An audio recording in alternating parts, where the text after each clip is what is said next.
Bonjour à tous, bienvenue dans un nouveau tuto Alltricks. Aujourd'hui, je vais vous apprendre à vérifier rapidement tout votre vélo pour être sûr de rouler en toute sécurité.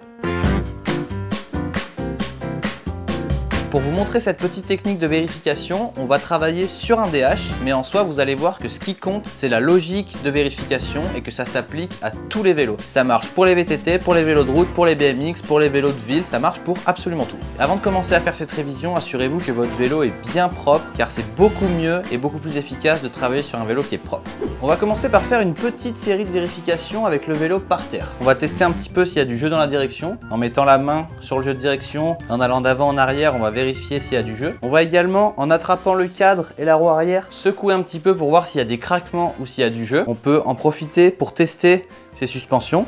Le but, c'est de voir s'il y a du jeu, s'il y a des craquements, s'il y a des bruits improbables. Pareil avec la suspension devant, pas de bruit particulier, donc c'est super. On peut faire un peu tourner les deux roues pour voir si les roulements font du bruit, si jamais il y a du voile. Donc n'hésitez pas à prendre le vélo, à le tordre un petit peu dans tous les sens pour voir si vous arrivez à le faire craquer. Et si jamais c'est tout bon, on passe à l'étape suivante. Une fois que vous avez fait les vérifications au sol, on va mettre le vélo sur le pied d'atelier. Si vous n'en avez pas, c'est pas grave, c'est juste que ça va être beaucoup plus pratique. Dans un premier temps, on va vérifier tous les serrages du vélo. Et quand je dis tous les serrages, c'est absolument tous les serrages. On s'en rend pas forcément compte, mais en fait à l'usage, toutes les vis du vélo vont être amenées à se desserrer avec les vibrations. Donc ça va être vraiment super important de vérifier toutes les vis de votre vélo. Pour en oublier aucune, je vous conseille de partir de l'avant du vélo et ensuite d'aller jusqu'à l'arrière du vélo en passant par absolument toutes les vis. On va commencer par le plus important, on va vérifier toutes les vis du poste de pilotage, c'est-à-dire les vis qui tiennent le guidon, les vis qui tiennent la potence, les vis qui tiennent le jeu de direction. Sur un DH, on va vérifier les vis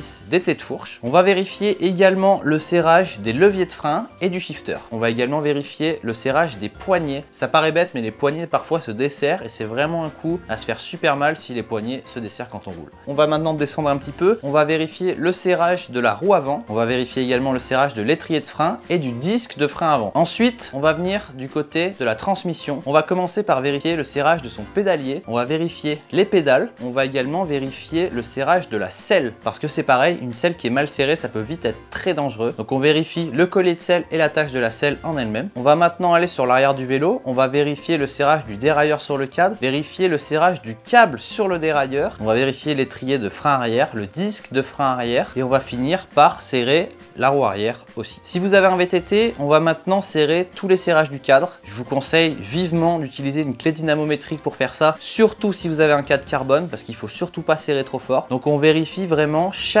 vis du cadre et également les fixations de l'amortisseur qui ont vraiment tendance à se desserrer super vite par rapport à toutes les autres vis du vélo. Une fois qu'on a fait ça, on va maintenant regarder un petit peu les réglages. On va maintenant s'occuper de la transmission. Assurez-vous qu'elle est bien propre. Si c'est pas le cas, je vous invite à nettoyer et à lubrifier votre chaîne. On va vérifier chacune des vitesses pour savoir si elle passe bien. Très important d'avoir un dérailleur qui fonctionne bien pour rouler en sécurité. On va maintenant vérifier notre freinage. Pour ça, on va simplement actionner nos leviers et voir s'ils ont suffisamment de pression, s'ils sont assez durs, si le levier n'est pas trop proche du guidon. On va également vérifier l'état d'usure de nos plaquettes de frein, de nos patins de frein, de nos disques de frein, voir s'ils ne sont pas voilés ou trop fins. On va vérifier l'état d'usure de nos pneus et leur pression. On va vérifier également les tensions de rayon. On va venir prendre chaque croisement de rayon un par un pour voir s'il n'y a pas un rayon qui est plus détendu que d'autres ou si globalement la tension de la roue est bonne. Si vous roulez en VTT et que vous avez des suspensions à air, vous pouvez également vérifier la pression d'air dans vos suspensions. Pensez également sur votre vélo à faire un contrôle visuel parce que parfois tout peut avoir l'air d'être en bon état mais on n'est pas à l'abri d'une petite fissure ou quelque chose comme ça. Donc n'hésitez pas de temps en temps à vraiment inspecter votre cadre, notamment sous la douille de direction pour vérifier qu'il n'y ait pas de fissure.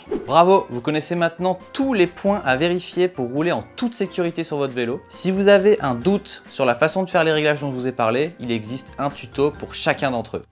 À très bientôt.